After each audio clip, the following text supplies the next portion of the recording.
نحمده ونصلي على رسوله الكريم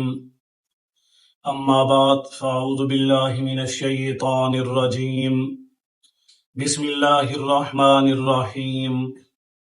قال الله تبارك وتعالى في كلامه المجيد والفرقان الحميد فلما جاوزه هو والذين آمنوا معه قالوا لا طاقة لنا اليوم بجالوت وجنوده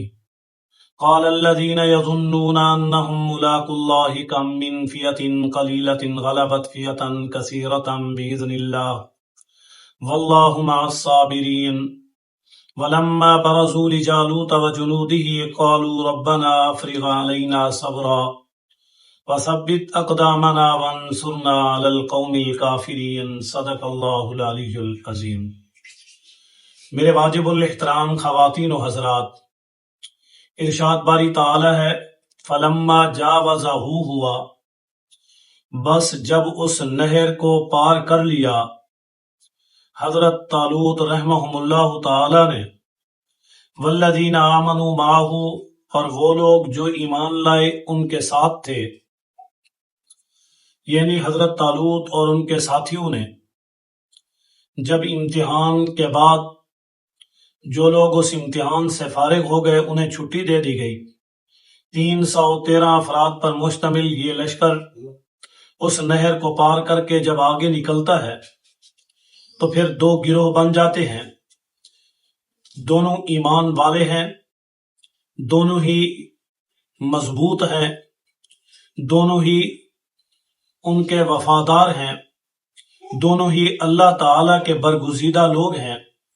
لیکن ان میں سے ایک گروہ کی رائے یہ تھی کہ ہم مالی اعتبار سے زہری اسباب کے ذریعے سے قوم عمالقہ کا مقابلہ نہیں کر سکتے۔ جالوت کا لشکر بہت بڑا ہے اور اس کے پاس عسکری طاقت بھی بہت بڑی ہے، ہمارے پاس زہری اسباب کے لحاظ سے اتنے وسائل موجود نہیں۔ اور دوسرا گروہ وہ تھا جو یہ کہنے لگا کہ اللہ تعالیٰ کی ذات ہی ہمارے لیے کافی ہے،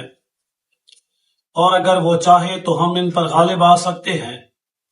اگر اللہ تعالیٰ نہ چاہے تو ہم شکست کھا سکتے ہیں، اس لیے ہمیں اللہ پر کامل یقین رکھ کے ان کا مقابلہ کرنا چاہیے۔ دونوں گروہوں میں سے وہ گروہ جو زہری اسباب پر نظر رکھے ہوئے تھا وہ کہنے لگا قالوا لا طاقت لنا اليوم، کہ نہیں طاقت رکھتے ہم آج کے دن بجالوت و جنودی، جالوت اور اس کے لشکر کا مقابلہ کرنے کی، یعنی جالوت اور اس کے لشکر کا مقابلہ کرنا آج کے دن ہمارے لیے اپنے آپ کو برباد کرنے، اپنے آپ کو ختم کرنے کے مترادف ہے۔ اب زہری اسباب بھی اسی طرح کے تھے کہ یہ 313 اور دوسری طرف جالوت کا جو لشکر تھا وہ 1,00,000 افراد پر مشتمل تھا۔ اسلحہ اور زہری اسباب بھی ان کے پاس بہت بڑی تعداد میں تھے۔ حضرت طالوت کے لشکر میں حضرت طالوت سمیت ٹوٹل 313 ہیں، اور مالی اسباب بھی، عسکری اسباب بھی بہت کم ہیں۔ اب ان کی بات زہر کو دیکھ کر جو انہوں نے آئیڈیا لگایا، جو اندازہ لگایا، وہ بالکل ٹھیک تھا۔ اب دوسرے وہ لوگ قال الذین یظنون انہم ملاقو اللہ، ان لوگوں نے کہا جو یقین رکھتے تھے اللہ کی ملاقات کی، یعنی شہادت کی،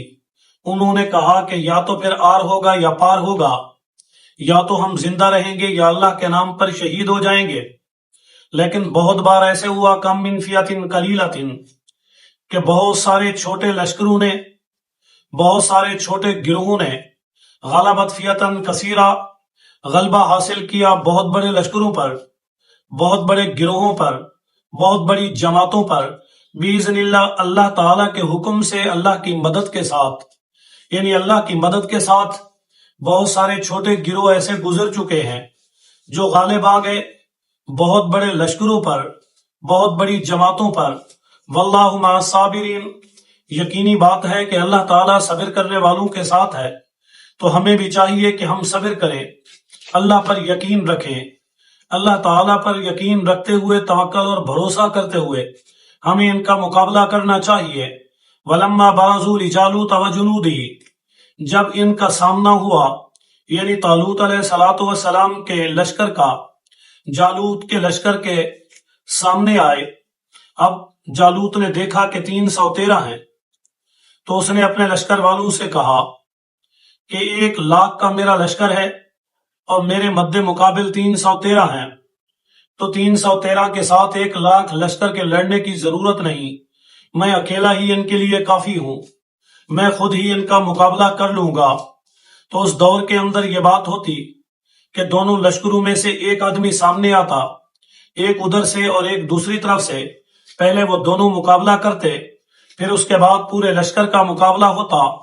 قالوا ربنا، تو اس طرف مسلمان جو ایمان والے تھے، حضرت طالوت کے لشکر والے، وہ کہنے لگے ربنا افرغ علینا صبرا، اے ہمارے رب ڈال دے ہم پر صبر کو، اب سوائے صبر کے ہمارے پاس کوئی چارہ نہیں۔ اب اللہ تعالیٰ پر بھروسہ رکھتے ہوئے، کامل یقین کرتے ہوئے، ان کا مقابلہ کرنے کے سوا ہمارے پاس کوئی اور راستہ ہی نہیں ہے۔ وثبت اقدامنا، اور ہمارے قدموں کو مضبوط رکھ، استقامت عطا فرما، یعنی ہمیں استقامت دے، ہمیں مضبوطی دے، ہمارے قدموں کو اس پر قائم اور دائم رکھ۔ وانصرنا علی القوم الکافرین، اور ہمیں نصرت عطا فرما، ہمیں غلبہ عطا فرما، ہماری مدد فرما اس کافر قوم پر،